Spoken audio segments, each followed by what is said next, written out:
और चलिए अब खबरें विस्तार से। संसद सत्र के दूसरे सप्ताह में सियासी सरगर्मियां तेज हैं और विपक्ष लगातार सरकार को घेरने की रणनीति में जुटा है। और आज सदन में लोक परीक्षा संशोधन विधेयक पर चर्चा होनी है और एनडीए के मंगल मिलन कार्यक्रम के बाद विपक्ष की आगे की रणनीति को लेकर सपा सांसद हरेंद्र मलिक ने नेशन 27 से बातचीत की। क्या कुछ कहा, आपको सुनवाते हैं।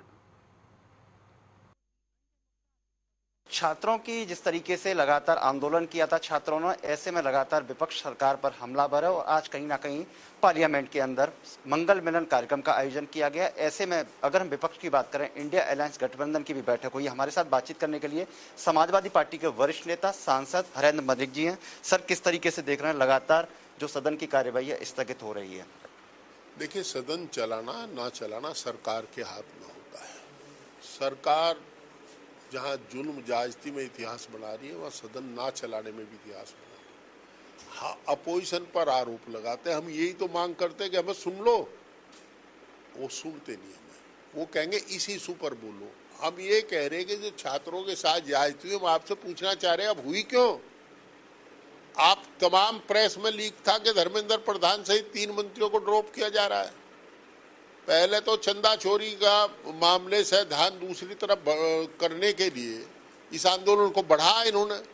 फिर जो 20 तारीख को जो जुल्म और जायजती की है वो शर्मनाक है। लोकतंत्र में इसे लोकतंत्र इजाजत नहीं देता। तो हम ये सवाल तो करेंगे कि आपने किसके अधिकार से की, किसने अधिकार दिया था आपको?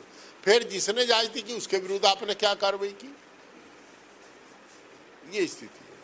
सर, निश्चित तौर पे जिस तरीके से धर्मेंद्र प्रधान ने अपना इस्तीफा दिया और कल वो जैसे ही इस्तीफा देने के बाद सदन पहुंचते हैं और कहीं ना कहीं धर्मेंद्र प्रधान के जिंदाबाद के नारे लगते हैं।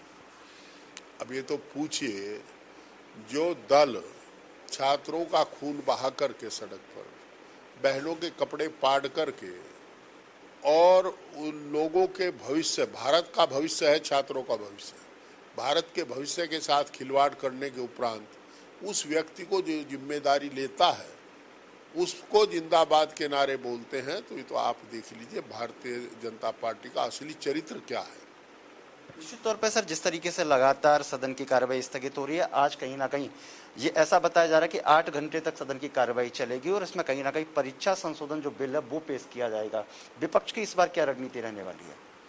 देखिए, अभी आपने बताया कि आज इंडिया ब्लॉक की मीटिंग हुई थी। जो निर्णय हुआ होगा उसे फॉलो करेंगे। आखिरी सवाल रहेगा सर, इस बार उत्तर प्रदेश का जैसे जैसे विधानसभा का चुनाव नजदीक आ रहा है, ऐसे में अखिलेश यादव यानी कि समाजवादी पार्टी के मुखिया लगातार जनता के बीच में जाने का काम कर रहे हैं और जनता से जुड़े हुए तमाम मुद्दे उनको उठाने का काम कर रहे हैं। भारतीय जनता पार्टी की तरफ से भी कहीं ना कहीं चुनावी शंखनाद कर दिया गया। भारतीय जनता पार्टी के तमाम नेता, राष्ट्रीय अध्यक्ष की बात करें, वो उत्तर प्रदेश का दौरा कर रहे हैं, तमाम बैठकें कर रहे हैं। इस बार समाजवादी पार्टी की क्या भूमिका रहने वाली है? समाजवादी पार्टी सरकार बनेगी, आदरणीय अखिलेश यादव जी चीफ मिनिस्टर बनेंगे, तय है। बातचीत करने के लिए बहुत बहुत धन्यवाद। आप थे समाजवादी पार्टी के वरिष्ठ नेता सांसद हरेंद्र मलिक जी, जिन्होंने साफ तौर पर कहा कि इस बार कहीं ना कहीं हम लोग उत्तर प्रदेश के अंदर सरकार